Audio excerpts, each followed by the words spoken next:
Hoje eu vou fazer uma tentativa de explicar a psicoterapia reencarnacionista de uma maneira diferente. Para isso, nós precisamos entender o que significa realmente a multiexistencialidade, o que significa termos várias vidas. Imagine que nós somos atores de uma peça e o planeta Terra é o palco. Então ali, antes de encarnar, nós vamos passar pelo treinamento, nós vamos conversar, estudar os personagens e até iniciar a vida no novo palco. Até que a gente nasce e vai passar por aquela experiência que já foi estudada antes, que já foi treinada, que já foi compreendida. Só que é como se fosse aqueles shows de improviso, digamos assim.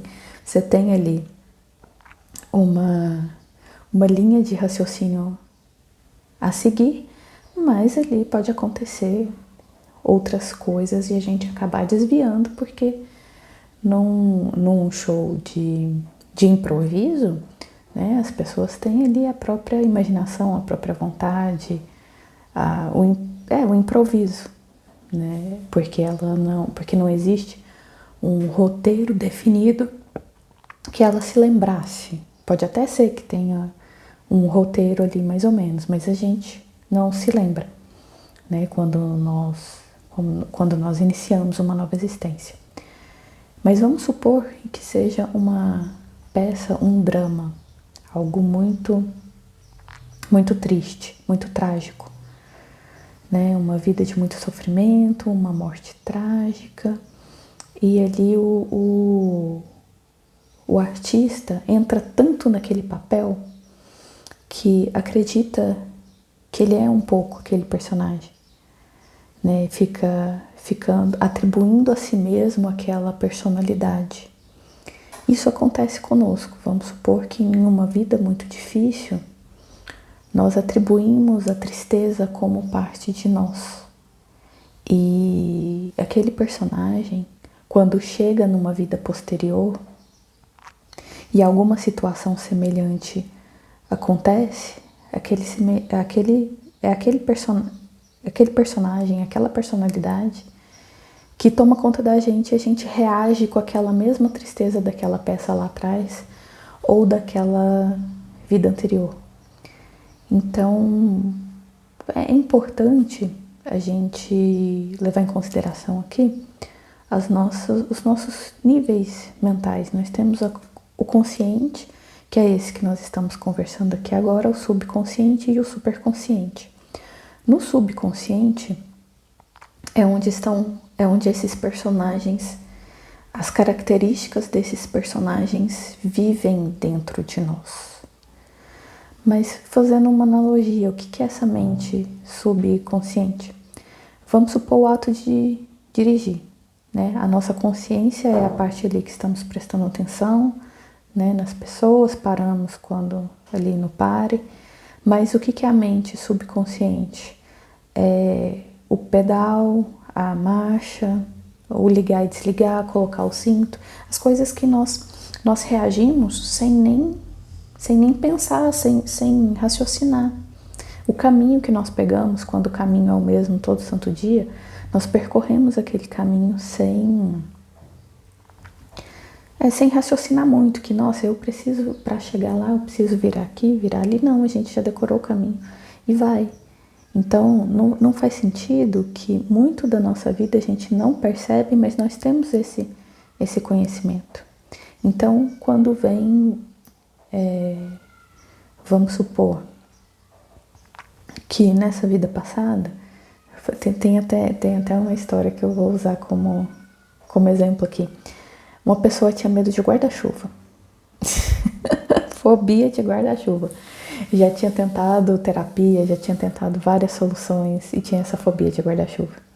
Até que passou pela regressão e descobriu que uma vida passada ela tinha sido morta com flecha e ela viu assim, né, a flecha vindo em direção e a ponta do guarda-chuva trazia essa lembrança.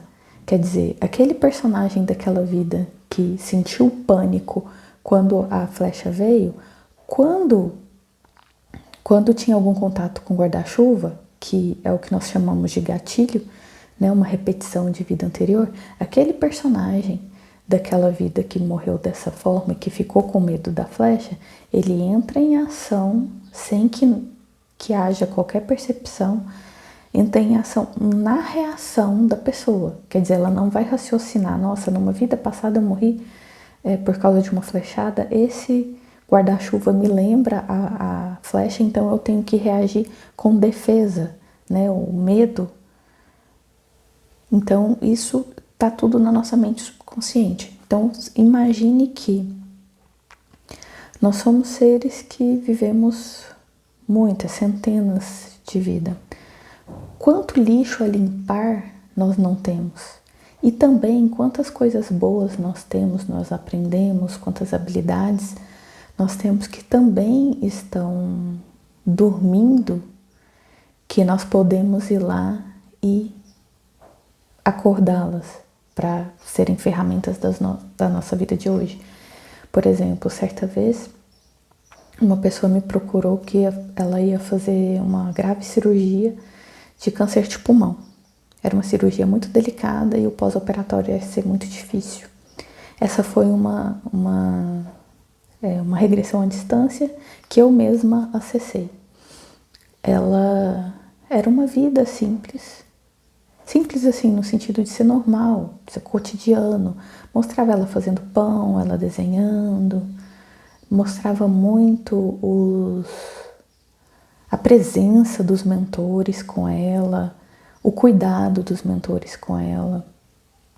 Aí quando eu fui conversar, né, quando tem uma modalidade à distância em que nós acessamos a vida passada da pessoa e eu anoto as falas e depois nós lemos juntas e vamos interpretando a vida da pessoa, o que aquilo tem a ver com a vida dela de hoje. E assim nós fizemos, né? Nós conversamos ali, tinha muitos elementos que havia uma sincronicidade, muitos mesmo, era bem interessante. Por exemplo, eu vi ela fazendo pão e ela falava assim, nossa, eu gostava muito de fazer pão, só que eu parei. E é uma atividade que eu posso voltar a fazer, posso fazer pão para as pessoas.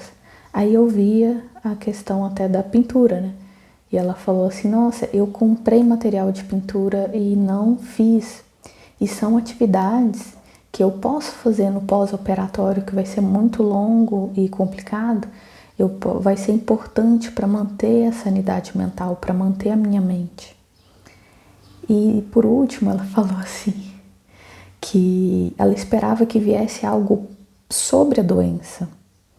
Mas, na verdade, na psicoterapia reencarnacionista, nós deixamos para que o plano espiritual nos mostre o que vai ser útil para nós nesse momento e também o que nós estamos preparados para saber das nossas vidas passadas.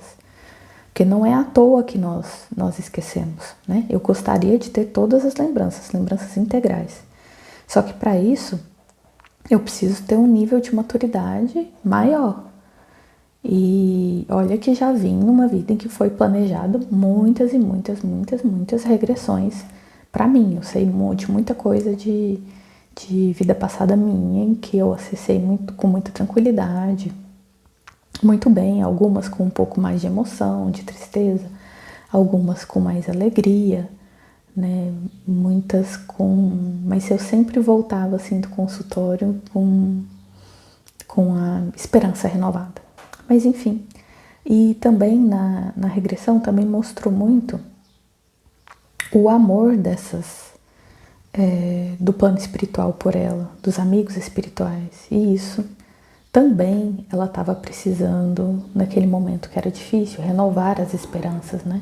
Renovar as energias. Então não veio o que ela estava...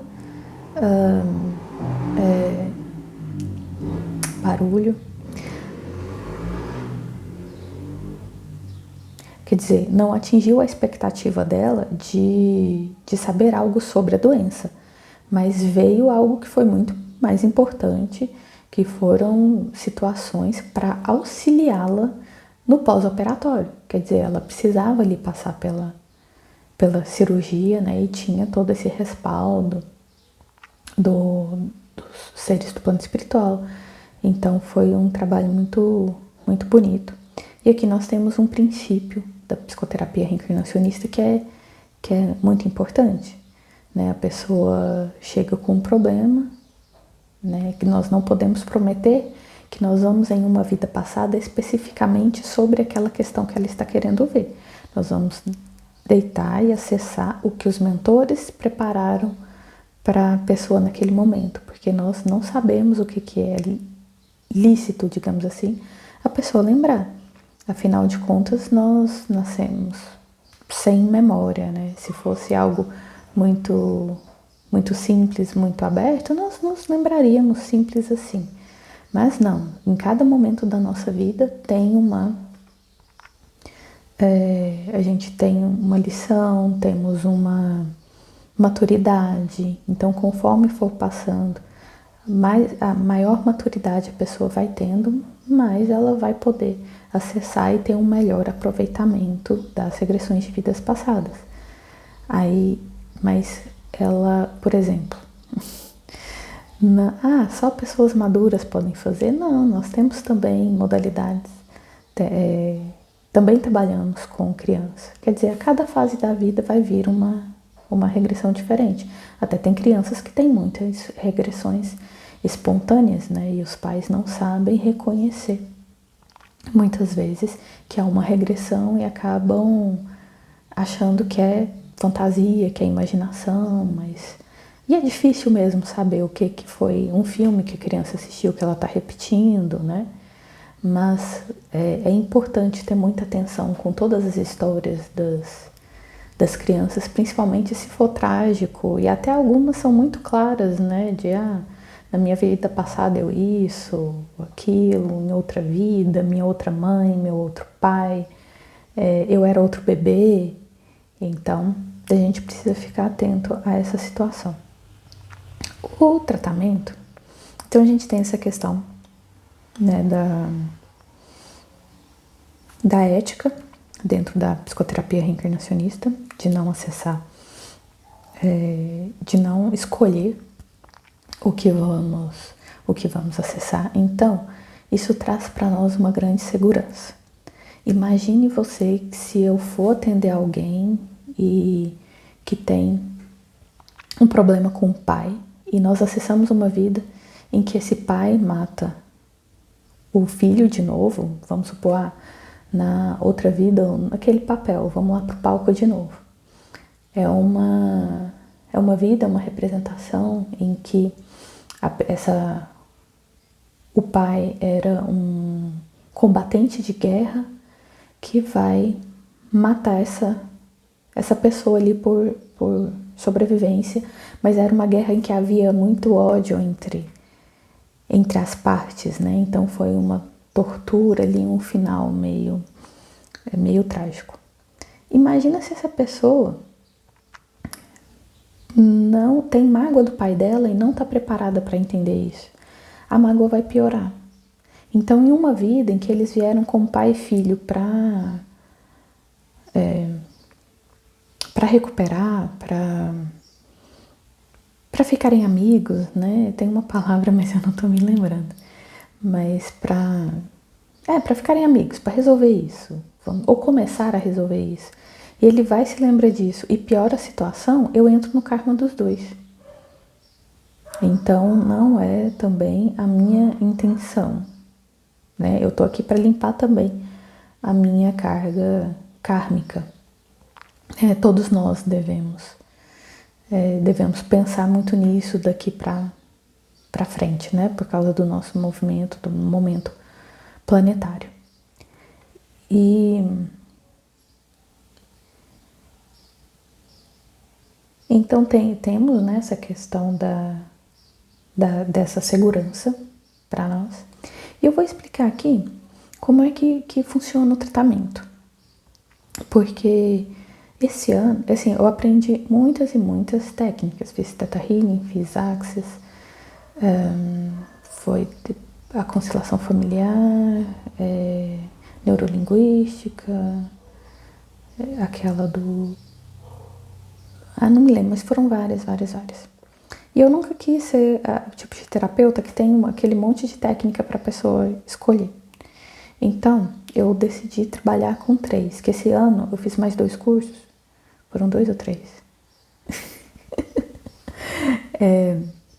que eu achei que agregam bastante resultado. Um deles foi a leitura de aura. Então, para a pessoa que quer passar pelo tratamento com a psicoterapia reencarnacionista, eu sugiro que comece pela leitura de aura, para a gente ter ali um diagnóstico de como que a pessoa tá. Nós vemos ali como é que estão os chakras. Nós também acessamos vidas passadas com o intuito de entender quais são os padrões repetitivos dessa pessoa. Tanto o padrão que não é positivo, que ela precisa parar de fazer nessa vida, quanto o padrão que era positivo e que ela pode e precisa repetir nessa vida. Por exemplo, teve uma vez que eu estava fazendo uma leitura de aura de uma pessoa e acessei ela numa vida muito difícil, era muito dura, muito pesada, muito trabalho, mas ela era muito feliz. Tinha um humor com ela que era excelente, então ela tinha que prezar por isso, ela tinha que repetir isso nessa vida. E realmente depois ela me contou que ela é uma pessoa que é muito bem-humorada, né? Que as pessoas admiram isso nela.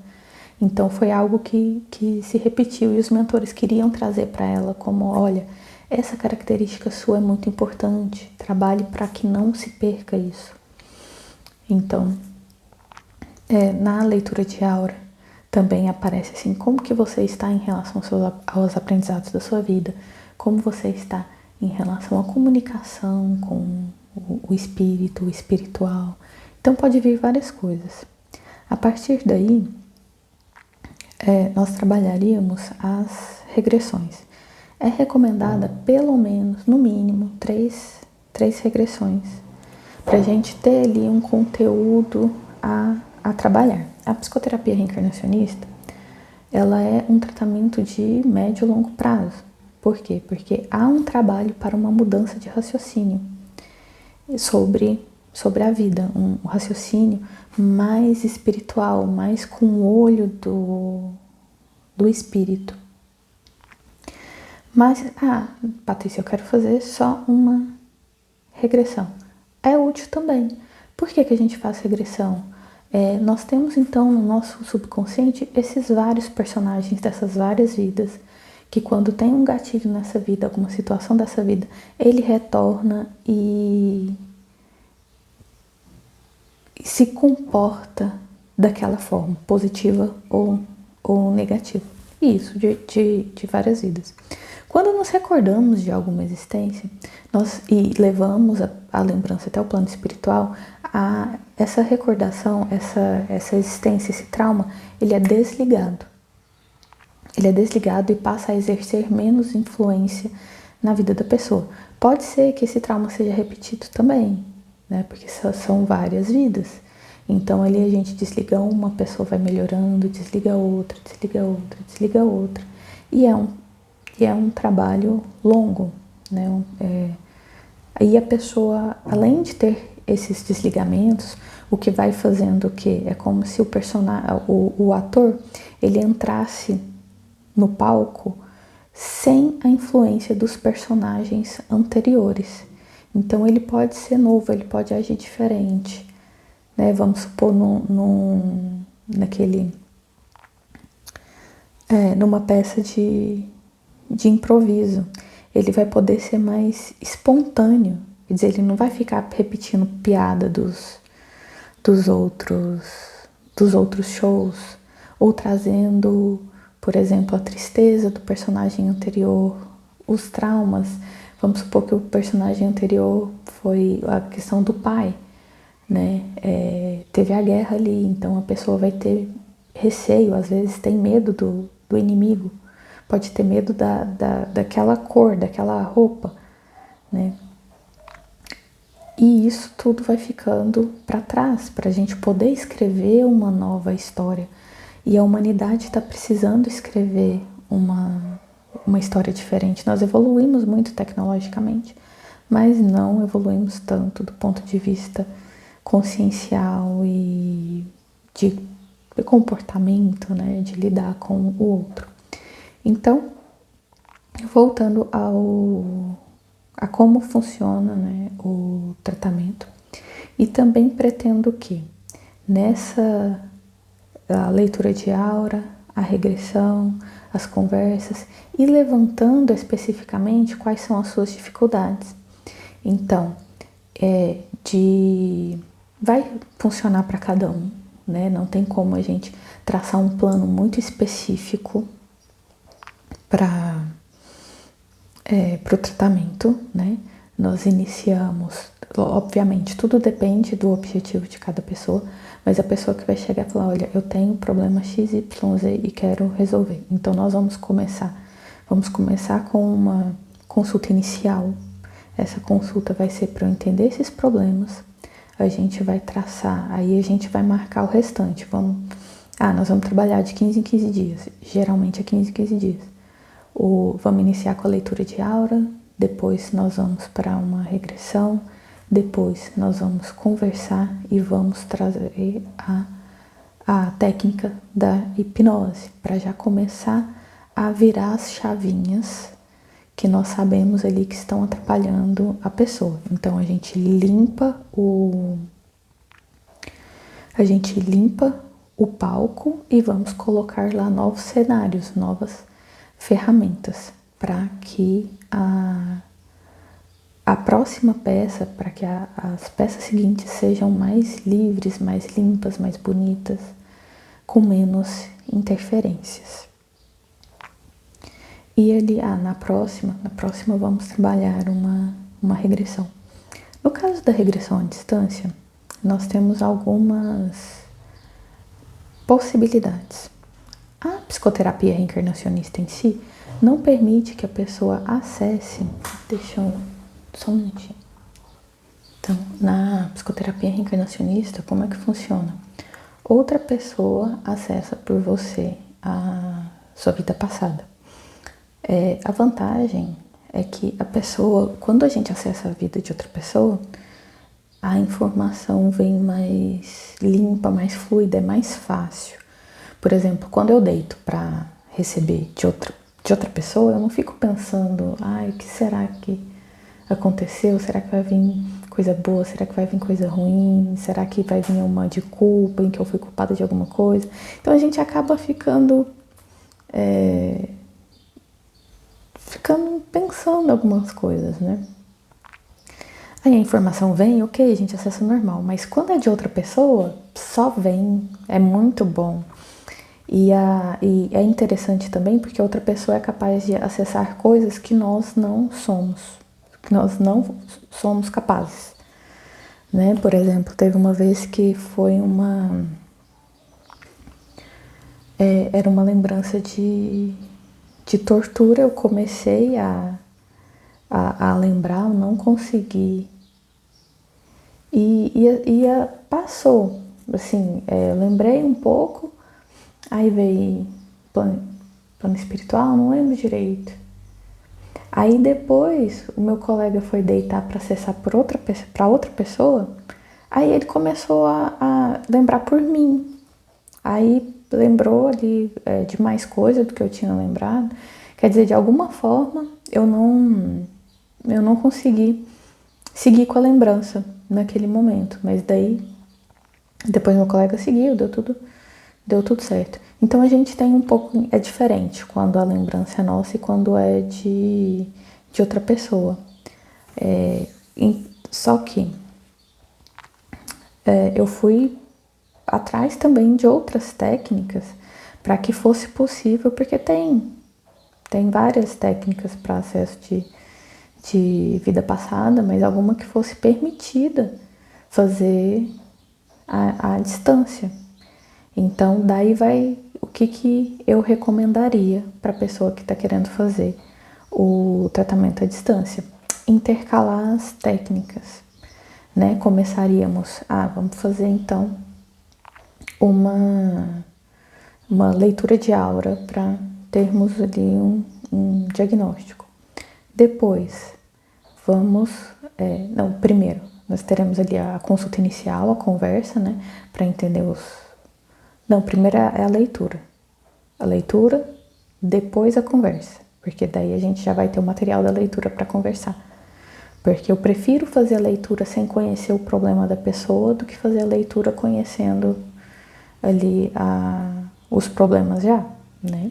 Porque aí a informação também vem mais limpa, vem mais sem meu próprio julgamento. Para mim é mais fácil. Não que não seja possível, né? Já fiz de pessoas que eu conheço, por exemplo, e veio a leitura normal, mas eu acho mais legal trabalhar assim. Para a pessoa não ficar pensando, nossa, mas eu falei isso para ela, né? E com razão. Então eu prefiro que seja a primeira a leitura de aura, depois a sessão de conversa para eu mostrar ali o Notion, né? Eu tenho uma página no Notion que a pessoa recebe as informações sobre o tratamento dela, né? Então preciso mostrar isso, precisamos conversar, tirar dúvidas, né? E traçar ali mais ou menos um plano, a frequência, né? Conversar sobre os valores e marcar ali as datas iniciais para a gente já ter uma noção pelo menos do início. Ah, Patrícia, quanto tempo que dura o tratamento? Vamos lá. Deu a leitura de aura, mais pelo menos 3 regressões. A conversa e mais 3 regressões. Ali nós vamos fazer um balanço, né? Ah, como é que foi, o que já melhorou, como que tá, precisamos continuar ou não. E ali a cada bloco, digamos assim, esses blocos de 3, nós vamos conversando e alinhando. Então, aí, só que essa primeira regressão já é bom que seja outra pessoa, né? Já que seja ou uma pessoa treinada pela escola, né? Tem algumas pessoas que trabalham comigo e para acessar a informação sua. A gente consegue fazer ao vivo quando as agendas permitem, às vezes as agendas não permitem. No caso, quando não permite, porque é muito difícil a gente conseguir estar livre as 3 pessoas ali na mesma data, né? Porque eu não tenho muitos horários para atendimento também. Nesse caso de não dar certo, aí nós gravamos a regressão, vamos lá para minha sala, gravamos a regressão e a gente vai conversar sobre a regressão.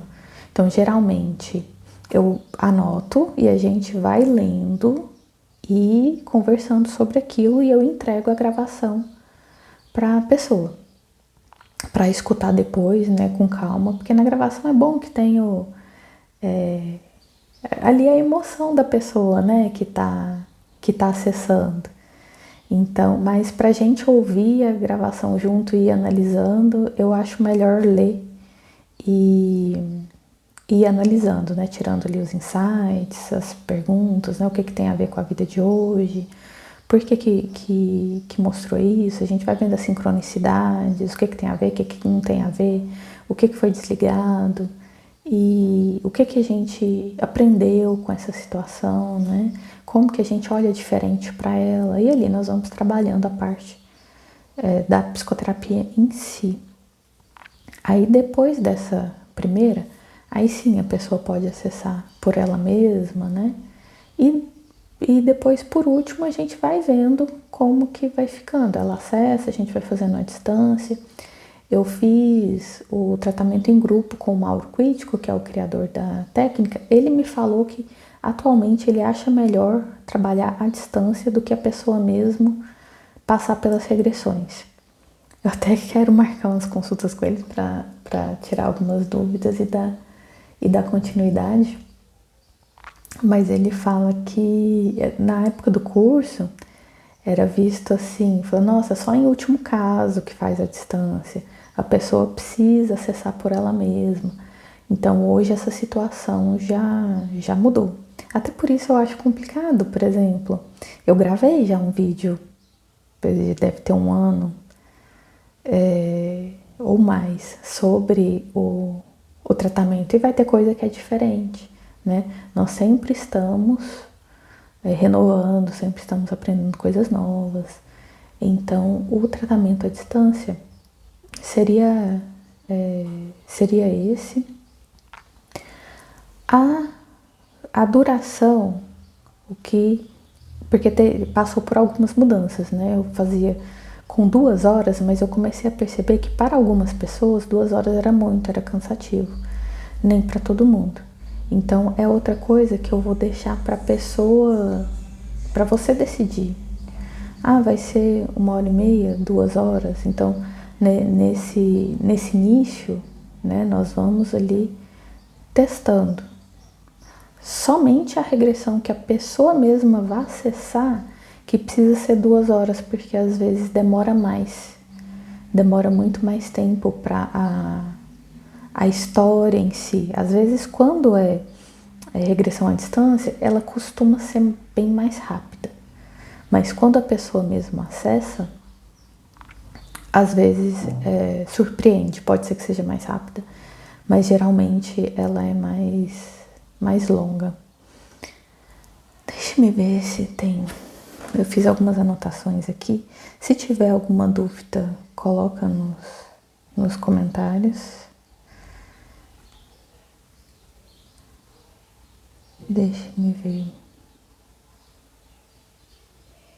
Eu acho que falei tudo que precisava. Eu fiz outro vídeo também só sobre a hipnose, né? A hipnose, ela não precisa necessariamente trabalhar vidas passadas, né? Para pessoa que de repente tem um problema, mas tem receio de vida passada, ela não trabalha. Então, se você quiser complementar com mais esse conhecimento sobre a hipnose, vai lá e assiste o outro vídeo também. Eu vou ver se eu deixo aqui como recomendação no final desse. Também tem um vídeo explicando sobre a leitura de aura, mas é basicamente o que eu já falei, aqui. Pode ser bom até deixar de surpresa, falar assim, vamos ver o que é, o que traz, porque quanto menos expectativa, melhor. Né? Às vezes as pessoas têm expectativas muito altas e não é bem assim o trabalho. Acontecem resultados fantásticos, acontece, mas eu não posso, né, prometer. Vai ser uma situação ou outra, né? Na maioria é um trabalho de formiguinha, a gente vai desligando, vai melhorando, vai entendendo, vai mudando o raciocínio e ali vai se desenvolvendo. Já vou colocar até de que ainda tenho mais uns minutinhos que pode gravar, porque a memória do celular não tá lá essas coisas mais. Mas outra situação palpável que eu tive com as regressões, eu procurei as regressões, eu também tenho minha história gravada, se quiser vai fuçando, tem muita, já tem bastante vídeo. Eu tinha desde criança uma falta de ar, né? O que acontecia quando eu corria, quando eu fazia alguma atividade física, era horrível. Aqui assim, ó, ia pro fundo, ficava e chiava, fazia barulho, doía. Às vezes eu tentava correr um pouquinho mais, eu via tudo preto e caía no chão. Então, e eu sempre quis correr, eu sempre gostei de esporte, mas não conseguia. Até que teve uma vez que eu tava trabalhando já e começou a me dar essa falta de ar do nada. E aí me lembro de buscar meu pai e ir pro hospital. E lá eles iam colocando pessoas na minha frente para ser atendida, mas eu fui uma das primeiras a chegar, não tinha ninguém. Aí o pessoal foi chegando e foi passando na minha frente. Eu fui ficando ansiosa até que eu olhei pro relógio, já tinha passado não sei quantas horas. parou, não respirei mais e aí me levaram para uma sala, aplicaram alguma coisa na minha veia e saí de lá, continuei com falta de ar. Enfim, aí eu comecei a fazer a terapia por causa de uma depressão e fiz várias regressões, várias. E nesse episódio que eu passei mal, o médico me ensinou a usar o Alenia e eu percebi que quando eu usava o Alenia eu podia correr, que não dava falta de ar. E eu só usava para correr, aí eu consegui aumentar a minha capacidade cardiorrespiratória, consegui o mesmo resultado que eu tinha com metade da concentração do Alenia, eu consegui reduzir a concentração, mas eu não conseguia parar de usar. Eu usava e testava, tipo assim, correr sem usar. Aí eu corria, aí quando eu sentia muita falta de ar, eu ia e usava para respirar de novo. Até que teve um dia numa regressão que os mentores falaram assim na minha cabeça: você pode sair daqui e correr sem o medicamento. Aí, e eu tava com roupa de corrida. Aí eu peguei, depois da consulta, peguei, coloquei o Alenia no bolso e fui correr. E quanto mais eu corria, mais eu respirava. E aquilo ali foi de uma liberdade, de uma sensação indescritível. Foi fantástico.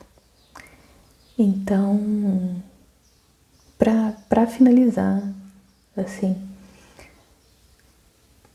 coisas fantásticas acontecem, né? Mas, tipo, eu não procurei, eu não sabia. O Claudio Honor, que era o meu terapeuta da época, também não imaginava que eu ia escutar isso e muito menos que eu fosse correr sem o medicamento. E até hoje, já tem muitos anos isso, até hoje eu não uso, eu corro sem o medicamento, não sinto falta de ar ao correr mais. Então, convido você a passar pela técnica também. Obrigada.